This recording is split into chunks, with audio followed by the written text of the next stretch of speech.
friends! Welcome to Two Smiles One Camera channel. Let's explore together. Don't forget to subscribe. ప్రకృతి చిరునవ్వులు చిందిస్తున్న అందమైన ఉదయం. బంగారు కిరణాలతో సూర్యుడు ఉదయించగా పక్షుల కిలకిలారావాలతో ప్రకృతి మేల్కొంది. మోను అక్క ప్రేమగా మొక్కలకు నీళ్లు పోస్తోంది. పక్కనే భన్ను తన చిన్న హెలికాప్టర్ బొమ్మతో ఆనందంగా ఆడుకుంటున్నాడు. అప్పుడే భన్ను, ఈరోజెక్కడికైనా వెళ్దామా అక్కా అని ఆసక్తిగా అడిగాడు. దానికి మోను చిరునవ్వుతో, తప్పకుండా వెళ్దాం భన్ను, ఈరోజు మనం ఎంతో పవిత్రమైన శ్రీకాళహస్తి క్షేత్రానికి వెళ్తుందామని చెప్పింది. అది విన్న భన్ను, ఏ గుడి అక్కా అని ఆశ్చర్యంగా అడగగా మోను ఆనందంగా శ్రీకాళహస్తి అని సమాధానమిచ్చింది. కొద్దిసేపటికే వారి కళ్ల ముందుకు ఆకాశాన్ని తాకేలా నిలిచిన అద్భుతమైన రాజగోపురం కనిపించింది. ఆలయ గంటల శబ్దం గాలిలో మారుమోగుతోంది. వేలాది మంది భక్తులు భక్తి శ్రద్ధలతో స్వామివారి దర్శనం కోసం వస్తున్నారు. ఆ దృశ్యం చూసిన భన్ను, ఎంత పెద్ద గుడో అని ఆశ్చర్యపోయాడు. అప్పుడు మోను, ఇది 1000 సంవత్సరాల చరిత్ర కలిగిన శ్రీకాళహస్తీశ్వర స్వామి ఆలయమని గర్వంగా వివరించింది. అది విన్న భన్ను, ఈ ఆలయం నిజంగా చాలా అద్భుతంగా ఉందని ఆనందపడ్డాడు. మోనక్క, భన్ను ఇద్దరూ తమ చెప్పులను బయట వదిలి భక్తితో చేతులు జోడించి శ్రీకాళహస్తీశ్వర స్వామి ఆలయంలోకి అడుగుపెట్టారు. అగరుబత్తుల సువాసనలు, వేదమంత్రాల నాలం, గంటల శబ్దం కలిసి ఆ ప్రదేశాన్ని మరింత పవిత్రంగా మార్చుతున్నాయి. ఆ ప్రశాంతమైన వాతావరణాన్ని ఆస్వాదించిన భన్ను, అక్కా, ఇక్కడ ఎంత ప్రశాంతంగా ఉంది అని ఆశ్చర్యంగా అన్నాడు. అప్పుడు మోను చిరునవ్వుతో, ఇది శివుని అనుగ్రహం భన్ను, ఇక్కడికి వచ్చిన ప్రతి ఒక్కరికీ మనశ్శాంతి లభిస్తుంది అని ప్రేమగా చెప్పింది. వారు ముందుకు సాగుతుండగా తెల్లని వస్త్రాలు ధరించిన ఓ వృద్ధ అర్చకుడు చిరునవ్వుతో వారి వద్దకు వచ్చాడు. ఆయన ముఖంలో అపారమైన దైవభక్తి, కరుణ స్పష్టంగా కనిపిస్తున్నాయి. ఆ అర్చకుడు, శివయ్య ఆశీస్సులు మీ ఇద్దరికీ అని ఆశీర్వదించాడు. అది విన్న భన్ను, తాతయ్య, ఈ గుడి కథ చెప్పండి అని ఎంతో ఆసక్తిగా అడిగాడు. అర్చకుడు నవ్వుతూ, ముందు మీ అక్క చెప్పనివ్వు, తరువాత నేనింకో గొప్ప రహస్యం చెబుతాను అని చెప్పాడు. మోను కూడా భక్తితో తల ఊపుతూ అర్చకుడికి నమస్కరించింది. ఆ తరువాత మోను గర్భగుడివైపు చూపిస్తూ భన్నుకు శ్రీకాళహస్తి మహిమని వివరించడం ప్రారంభించింది. మోను, భన్ను, శివుడికి 5 ప్రత్యేక దేవాలయాలు ఉన్నాయి అని చెప్పింది. అది విన్న భన్ను, ఎందుకక్కా అని ఆశ్చర్యంగా అడిగాడు. దానికి మోను, ఈ ప్రపంచం 5 మూలకాలతో నిర్మించబడింది. ఆ 5 మూలకాల మహిమను తెలియజేసే 5 శివక్షేత్రాలు ఉన్నాయి అని వివరించింది. మోను చెప్పిన మాటలతో పాటు భన్ను మనసులో ఎన్నో ప్రశ్నలు మెదులుతున్నాయి. మోను, భూమి, నీరు, అగ్ని, గాలి, ఆకాశం, ఈ 5 మూలకాలే సృష్టికి ఆధారం. ప్రతి మూలకాన్ని సూచించే ఒక శివాలయం ఉంది అని వివరించింది. అది విన్న భన్ను, అంటే ప్రతి ఆలయానికి ఒక ప్రత్యేకతుందన్నమాట అని ఆశ్చర్యపోయాడు. మోను నవ్వుతూ, అవును భన్ను, అందుకే ఈ పంచభూత క్షేత్రాలు ఎంతో పవిత్రమైనవి అని చెప్పింది. మోను భన్నును గర్భగుడిలో వెలుగుతున్న దీపం వైపు చూపించింది. గాలి లేకపోయినా ఆ దీపజ్వాల మెల్లగా కదులుతోంది. అది గమనించిన భన్ను, అక్కా, దీపం ఎందుకు కదులుతోంది అని ఆశ్చర్యంగా అడిగాడు. అప్పుడు మోను, ఈ క్షేత్రంలోని శివలింగం వాయుతత్వాన్ని సూచిస్తుంది. అందుకే దీనిని వాయులింగం అంటారు. ఈ దివ్యమైన మహిమకు గుర్తుగానే ఆ జ్యోతి ఎప్పుడూ కదులుతూ ఉంటుంది అని వివరించింది. అది విన్న భన్ను ఆశ్చర్యంతో శివలింగాన్ని చూస్తూ ఉండిపోయాడు. శివలింగాన్ని చూస్తున్న భన్ను మనసులో మరో సందేహం కలిగింది. అతను, అక్కా, శ్రీకాళహస్తి అనే పేరు చాలా విచిత్రంగా ఉంది. ఈ పేరుకేమైనా ప్రత్యేకమైన కారణముందా అని అడిగాడు. మోను చిరునవ్వుతో, అదే ఈరోజు మనం తెలుసుకోబోయే అద్భుతమైన కథ. ఈ పేరు వెనుక ఎంతో గొప్ప భక్తి దాగి ఉంది అని చెప్పింది. ఆ మాటలు విన్న భన్ను కథ వినడానికి మరింత ఆసక్తిగా ఎదురుచూడసాగాడు. మోను కథను ప్రారంభించగానే వారి ఊహలు 1000 సంవత్సరాల వెనక్కి ప్రయాణించాయి. దట్టమైన అడవులు, ఎత్తైన కొండలు, పవిత్రమైన నది, చుట్టూ పక్షుల కిలకిలారావాలు. ప్రకృతి మధ్యలో ఒక దివ్యమైన శివలింగం ప్రకాశిస్తోంది. ఆ దృశ్యాన్ని చూసిన భన్నూ, అక్కా, మనం కథలోకొచ్చినట్టుంది అని ఆశ్చర్యపడ్డాడు. మోను నవ్వుతూ, అవును భన్నూ, ఇప్పుడు శ్రీకాళహస్తి మహిమ నిజంగా ఎలా ప్రారంభమైందో చూడబోతున్నాం అని చెప్పింది. ఆ అడవి మధ్యలో దివ్యకాంతిని వెదజల్లుతూ ఒక శివలింగం స్వయంగా వెలిసి ఉంది. చుట్టూ ఉన్న జంతువులు భక్తితో నమస్కరిస్తున్నాయి. మహర్షులు ధ్యానంలో లీనమయ్యున్నారు. అది చూసిన భన్నూ, అక్కా, ఈ శివలింగాన్ని ఎవరు ప్రతిష్ఠించారు అనడిగాడు. మోను, దీనిని ఎవ్వరూ ప్రతిష్ఠించలేదు భన్నూ. ఇది స్వయంభూ శివలింగం. స్వయంగా పరమశివుడు ఈ రూపంలో వెలిశాడు అని భక్తితో వివరించింది. ఆకాశం నుంచి దేవతలు పుష్పవర్షం కురిపిస్తూ శివలింగాన్ని ఆరాధిస్తున్నారు. దివ్య సంగీతం ఆ అడవి అంతా మారుమోగుతోంది. ఆ అద్భుత దృశ్యాన్ని చూసిన భన్నూ, అక్కా, దేవతలు కూడా ఇక్కడికి వచ్చి పూజ చేసేవారా అని ఆశ్చర్యంగా అడిగాడు. మోను, అవును భన్నూ, ఈ క్షేత్రం అప్పటినుంచే దేవతలు మహర్షులు పూజించిన అత్యంత పవిత్రమైన శైవక్షేత్రం అని చెప్పింది. కొంతసేపటి తరువాత ఆ దివ్యమైన శివలింగం ముందు 3 జీవులు వచ్చాయి. ఒక చిన్న సాలీడు, ఒక నాగుపాము, ఒక మహా ఏనుగు. ముగ్గురూ శివలింగాన్ని చూసిన క్షణంలోనే భక్తితో నమస్కరించాయి. అది చూసిన భన్నూ, అక్కా, ఇవన్నీ శివుణ్ణి పూజించడానికి వచ్చాయా అని ఆశ్చర్యపోయాడు. మోను, అవును భన్నూ, ఒకే దేవుడు, కాని 3 భక్తులు. 3 భక్తి విధానం మాత్రం వేరు అని చెప్పింది. ఆ 3 భక్తుల్లో ముందుగా చిన్న సాలీడు శివలింగం దగ్గరకు వచ్చింది. చెట్ల నుంచి రాలుతున్న ఆకులు, ఎండ, వర్షం శివలింగంపై పడకుండా ఎలా కాపాడాలా అని అది ఆలోచించింది. కొద్దిసేపటికే తన చిన్న శరీరంతోనే ఎంతో అందమైన సాలీడు గూడు అల్లడం ప్రారంభించింది. అది చూసిన భన్నూ, అక్కా, అది గూడల్లుతోంది అని ఆశ్చర్యపోయాడు. మోను చిరునవ్వుతో, అది గూడు కాదు భన్నూ, తన ప్రేమతో, తన భక్తితో శివుడి కోసం అల్లుతున్న ఆలయ కవచం అని చెప్పింది. భన్నూ ఆ చిన్న సాలీడు భక్తిని చూసి మంత్రముగ్ధుడై శివలింగం వైపు చూస్తూ ఉండిపోయాడు. ఆ చిన్న సాలీడు ప్రతిరోజూ శివలింగం దగ్గరకు వచ్చేది. శివలింగంపై ఎండ, వర్షం, దుమ్ము పడుతుండటం చూసి దాని చిన్న హృదయం బాధపడింది. నేను చిన్నదాన్నైనా నా శక్తికి చేతనైన సేవను నా పరమేశ్వరుడికి చేస్తాను అని అది మనసులో నిర్ణయించుకుంది. అప్పటినుంచి ప్రతిరోజూ ఎంతో ప్రేమతో, ఎంతో శ్రద్ధతో శివలింగం చుట్టూ సున్నితమైన పట్టుదారాలతో ఒక అందమైన కవచంలా గూడు అల్లడం ప్రారంభించింది. ఆ దృశ్యాన్ని చూసిన భన్నూ, అంత చిన్న సాలీడు కూడా ఇలా ఆలోచించిందా అని ఆశ్చర్యపోయాడు. అప్పుడు మోను, దేవుడు మన బలాన్ని కాదు భన్నూ, మన హృదయంలోని భక్తిని మాత్రమే చూస్తాడని ప్రేమగా వివరించింది. సాలీడు ప్రేమతో చేసిన ఆ చిన్న సేవను చూసి కైలాసంలో ఉన్న పరమశివుడు చిరునవ్వు నవ్వాడు. ప్రేమతో చేసిన చిన్న సేవ కూడా దేవునికి ఎంతో గొప్పదని ఆయన ఆనందించాడు. ఆ మాటలు విన్న భన్నూ, అంటే దేవుడు మననం చేసే ప్రతి మంచి పనిని చూస్తాడా అని ఆసక్తిగా అడిగాడు. దానికి మోను, ప్రతి మంచి ఆలోచనను, ప్రతి మంచి పనిని, ప్రతి నిజమైన భక్తిని పరమశివుడు ఎప్పుడూ గమనిస్తూనే ఉంటాడని చెప్పింది. అదే సమయంలో అడవిలోని ఒక పుట్టలో నుంచి అద్భుతమైన నాగుపాము నెమ్మదిగా బయటకు వచ్చింది. తన విశాలమైన పడగను విప్పి భక్తితో శివలింగం ముందు నమస్కరించింది. ఆ దృశ్యాన్ని చూసిన భన్నూ, పాము కూడా శివుడి భక్తుడేనా అని ఆశ్చర్యపోయాడు. అప్పుడు మోను, భక్తికి రూపం ఉండదు భన్నూ, ప్రేమతో పూజించే ప్రతి జీవి దేవునికి సమానమే అని వివరించింది. ప్రతిరోజూ ఆ నాగుపాము భూమిలో దొరికే అమూల్యమైన రత్నాలను వెతికి తీసుకొచ్చేది.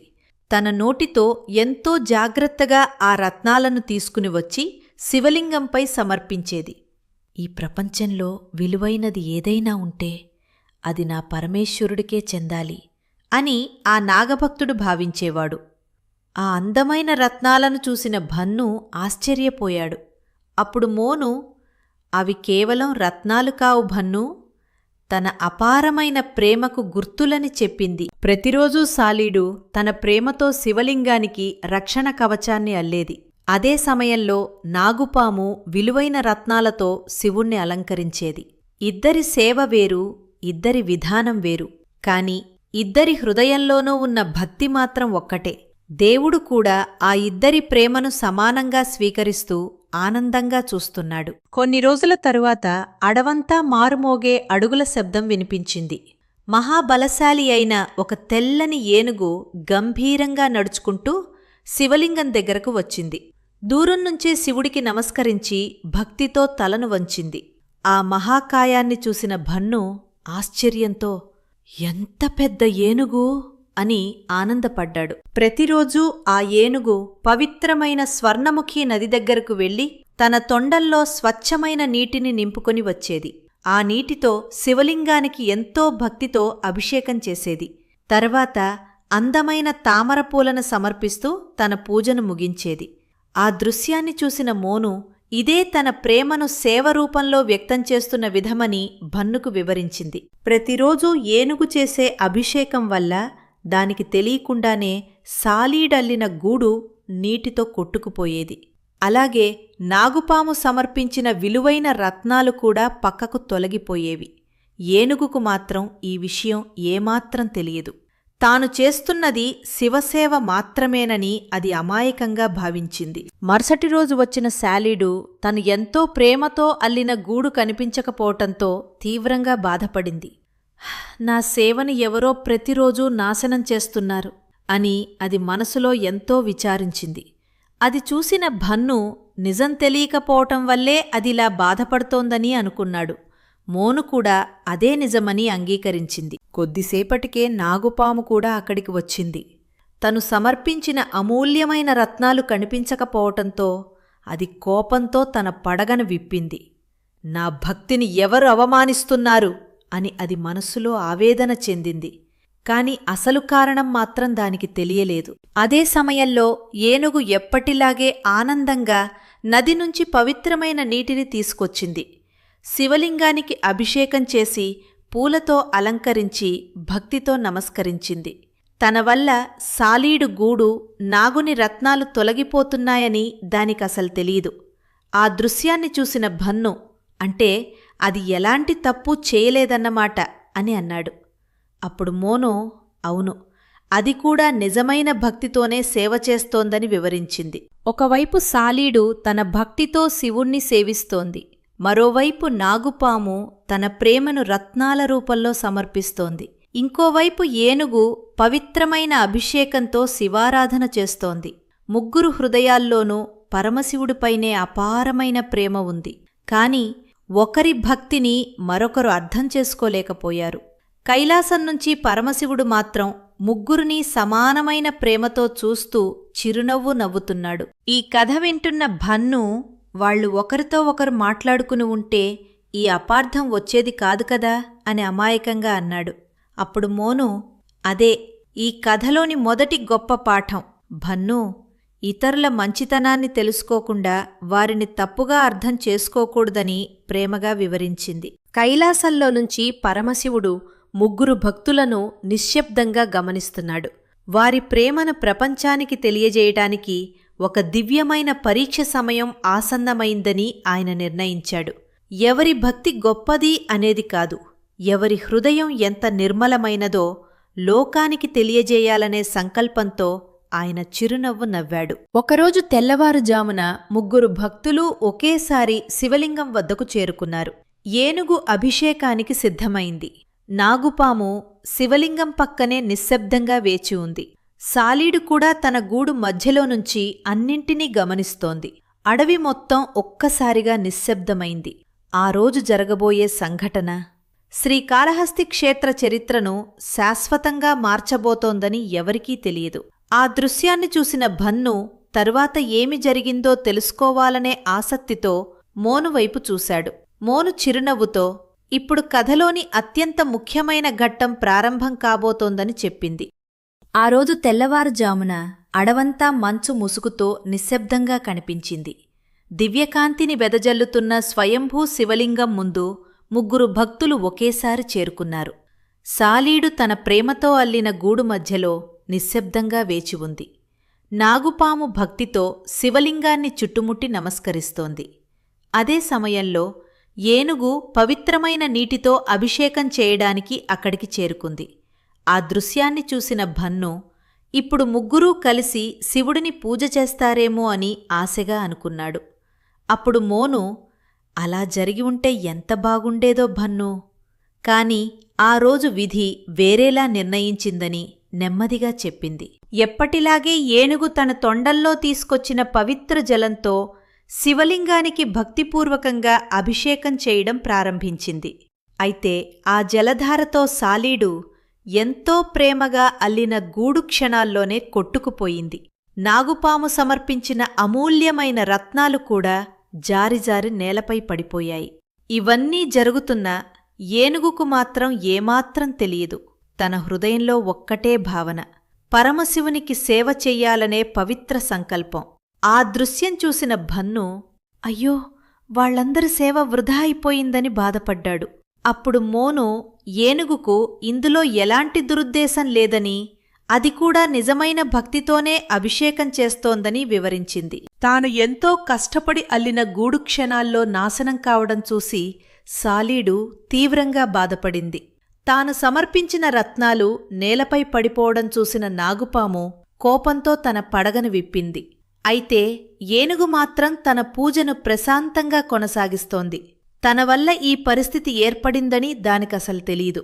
ఈ సంఘటనను గమనించిన భన్ను, వాళ్లు ఒకరితో ఒకరు మాట్లాడుకుని ఉంటే ఈ అపార్థం వచ్చేది కాదాదు కదా అని బాధతో అన్నాడు. అప్పుడు మోను, ఇదే మనుషుల జీవితంలో కూడా తరచూ జరుగుతుంది భన్ను. కొన్నిసార్లు నిజం తెలుసుకోకపోవడం వల్లే అపార్థాలు పెద్ద సమస్యలుగా మారుతాయని చెప్పింది. తన భక్తిని కాపాడాలని నాగుపాము ఒక కఠినమైన నిర్ణయం తీసుకుంది. ఏనుగు అభిషేకం ఆగిపోవాలనే ఉద్దేశంతో నెమ్మదిగా దాని తొండంలోకి ప్రవేశించింది. కొద్ది క్షణాల్లోనే ఏనుగుకు భరించలేని నొప్పి ప్రారంభమైంది. తీవ్రమైన బాధతో అది గట్టిగా ఘీంకరిస్తూ అడవంతా మారుమోగించింది. ఆ దృశ్యం చూసిన భన్ను ఏనుగుకి ఏమైందో అర్థం కాక భయపడ్డాడు. అప్పుడు మోను తన తొండంలోకి ఏదో ప్రవేశించిందని గ్రహించిన ఏనుగు దానిని బయటికి తీసేందుకు ప్రయత్నిస్తోందని వివరించింది. భరించలేని నొప్పితో విలవిల్లాడుతున్న ఏనుగు తన తొండాన్ని ఒక పెద్ద రాయికి బలంగా కొట్టింది. ఆ తీవ్రమైన దెబ్బకు నాగుపాము అక్కడికక్కడే ప్రాణాలు విడిచింది. ఆ దెబ్బ వల్ల ఏనుగు కూడా తీవ్రంగా గాయపడి చివరిసారిగా శివలింగాన్ని భక్తితో చూసి అక్కడే కూలిపోయింది. ఈ గందరగోళంలో చిన్న సాలీడు కూడా తన ప్రాణాలను కోల్పోయింది. అడవంతా ఒక్కసారిగా నిశ్శబ్దంగా మారిపోయింది. ఆ బాధాకరమైన దృశ్యాన్ని చూసిన భన్ను, ముగ్గురూ నిజంగానే ప్రాణాలు కోల్పోయారా అని కన్నీళ్లతో అడిగాడు. అప్పుడు మోను, అవును భన్ను, కాని వారి భక్తి కథ మాత్రం ఇక్కడితో ముగియలేదని మృదువుగా చెప్పింది. అప్పుడే ఆ అడవంతా ఒక్కసారిగా అపూర్వమైన దివ్యకాంతితో నిండిపోయింది.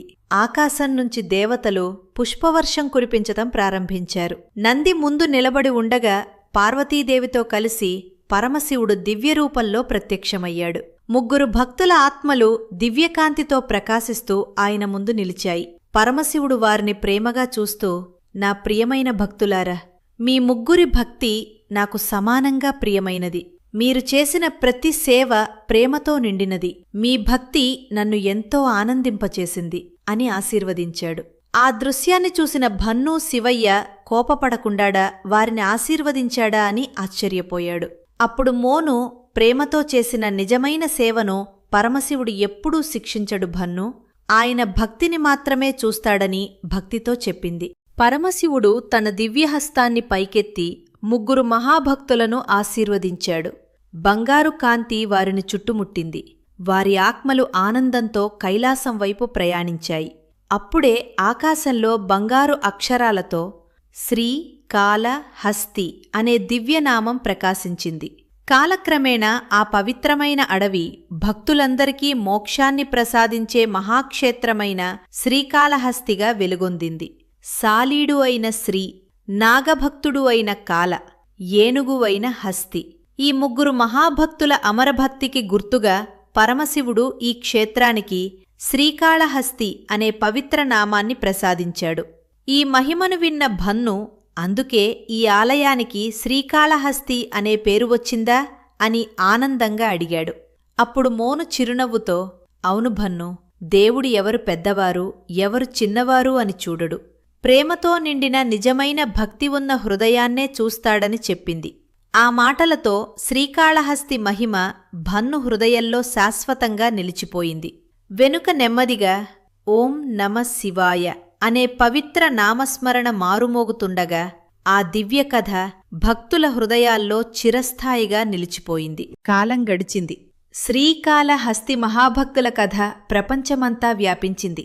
ఆ పవిత్రమైన అడవి క్రమంగా మహాపుణ్యక్షేత్రంగా మారింది.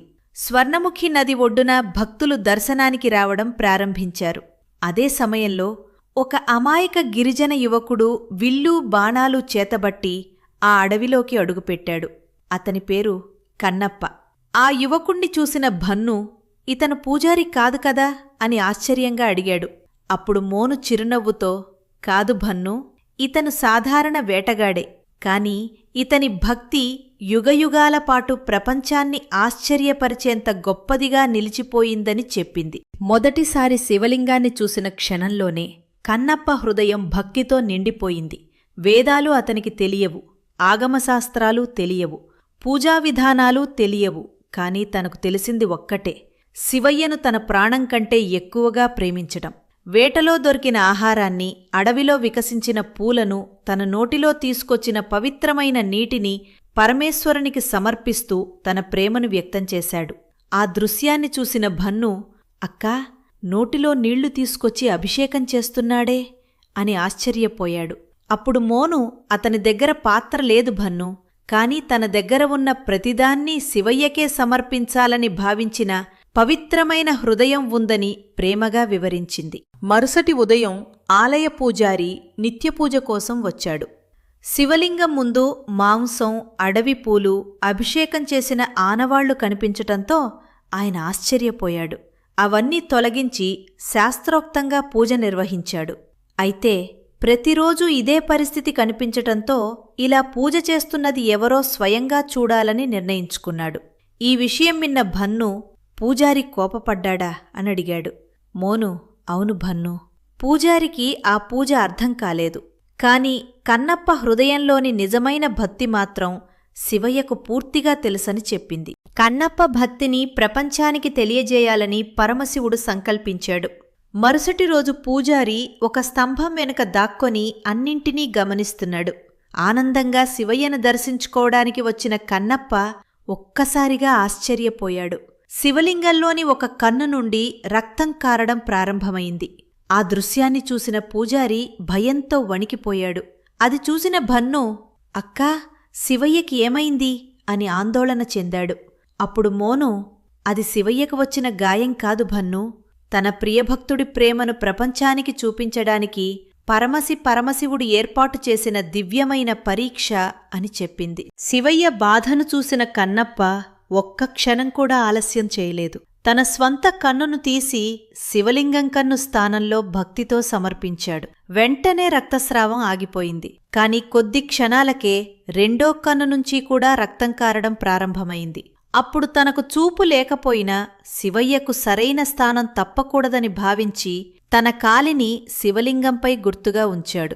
ఆ తర్వాత మిగిలిన కన్నును కూడా సమర్పించడానికి సిద్ధమయ్యాడు. ఆ దృశ్యాన్ని చూసిన భన్ను కన్నీళ్లు పెట్టుకుంటూ, అక్కా, ఆయనకి తర్వాత ఎలా కనిపిస్తుంది అని బాధపడ్డాడు. మోను భావోద్వేగంతో తన చూపు కంటే శివయ్యనే ఎక్కువగా ప్రేమించిన భక్తుడు కన్నప్ప అని చెప్పింది. కన్నప్ప తన రెండో కన్నును సమర్పించబోతున్న ఆ పవిత్ర క్షణంలో ఆకాశమంతా దివ్యకాంతితో నిండిపోయింది.